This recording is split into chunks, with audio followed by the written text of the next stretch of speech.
Hello everyone and welcome to another video here on the Cycling Dane Extra channel, or if you're listening on the Cycling Dane podcast. If stage 13 on the Angliru was chaos and brutality, stage 14 offers no less a challenge, but in a different rhythm. At just 135.9 kilometers, it's a shorter day, but what it lacks in distance, it more than makes up for in its sustained climbing. This is the second act of La Vuelta a España's Asturias saga, and it could prove every bit as decisive as the legendary slopes tackled the day before. The stage begins in Avilés, the old industrial and port city on the Asturian coast. It's been a long time since the Vuelta has last rolled out here, 2013 to be exact, when the riders left the town to face the Angliru, and on that day it was the young Kelly Elizondo who shocked the world, and there was the dramatic battle between Nibali and Horner on the slopes then. The win for Kelly Elizondo proved to be a high watermark of his career, a reminder that in this part of Spain surprises are always possible. From the start of this stage, stage 14 heads inland, climbing almost from the gun. The first obstacle is the Alto de Tenebreo at 5.8 kilometers in length and averaging 6.5%. It's a sharp enough test to split the peloton and force the breakaway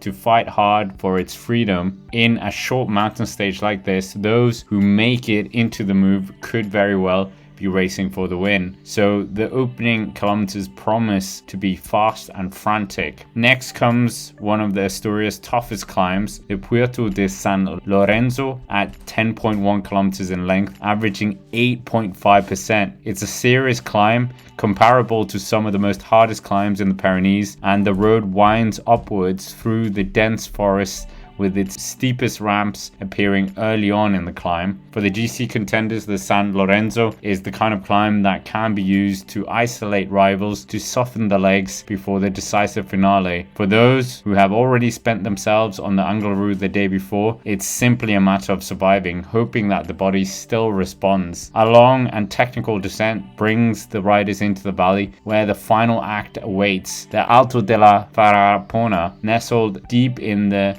Natural Park, it is a spectacular setting for a showdown. On paper, the climb is 16.9 kilometers at 5.9%, but those numbers conceal its true character. The gradients are irregular, constantly changing, and after 7 kilometers, the riders even face a brief downhill section, a cruel interruption to any rhythm that they may have found. And then comes the finale. The last 5 kilometers average more than 10%, a punishing grind where the strongest will simply ride away. The Farrapona already has a place in the Vuelta a España history. In 2014, it hosted an unforgettable duel between Alberto Contador and Chris Froome. Froome, ever the metronome, set a relentless tempo on the front for much of the climb, but in the final kilometers, Contador attacked, surging clear to win the stage. That victory sealed his control of the red jersey as well, and all but guaranteed his overall triumph. 6 years later, in 2020, the Farrapona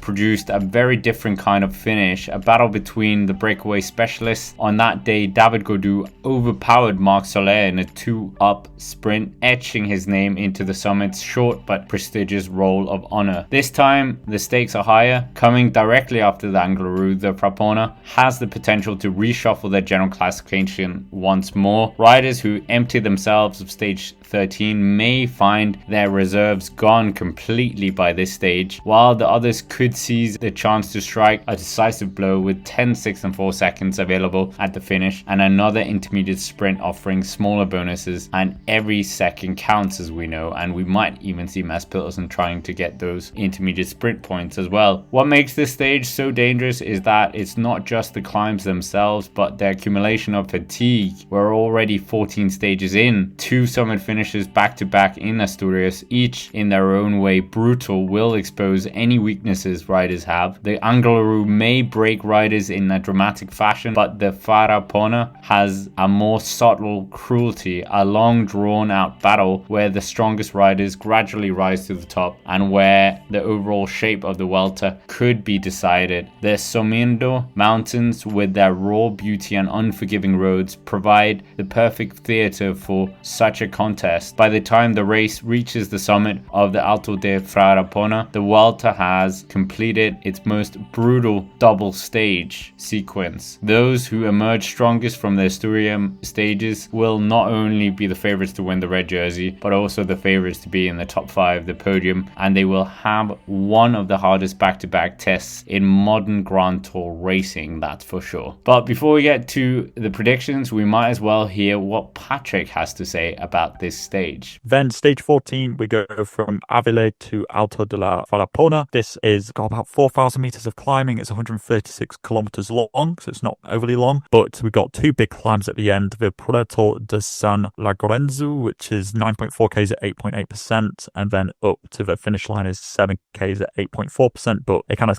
goes up steadily before then, so I don't know, it kind of looks to me, given that we've got the Angleroo the day before, might be a breakaway day. Anyways, in terms of predictions, obviously this might be going to the breakaway. The way that Visma Lease Bike have been controlling the race, it seems like this opportunity would probably go to one of the UAE Team Emirates riders who have been very strong. We could see either Juan Ayuso or Jay Vine getting a 3rd stage win, and I mean, they've absolutely been racking up the stages like they're going out of fashion. But Movistar, maybe they'll try again. We saw Javier Romo coming very close on stage 12, so maybe they will be eager to try and get some sort of riders up there. There's so many riders, so many teams who haven't tasted any success because the majority of stages have been swept up by a few teams, so could be interesting. Mikel Landa, I would love to see him win, but after the back problems it seemed he had on stage 12, I don't think that will happen. Tom Pidcock could be very eager to try and do something here as well. He looks like he's really getting into the GC role as well. But Jonas Vingegaard and Visma Lease Bike, are they going to be doing anything? I think after the Angleroo stage, this is very much going to be one for the breakaway. Who that will be, we'll have to wait and see. But anyways, with that, that's basically it for this video. Make sure to hit the like button, subscribe to the channel if you haven't already. But for now, thank you for watching, and I will see you around.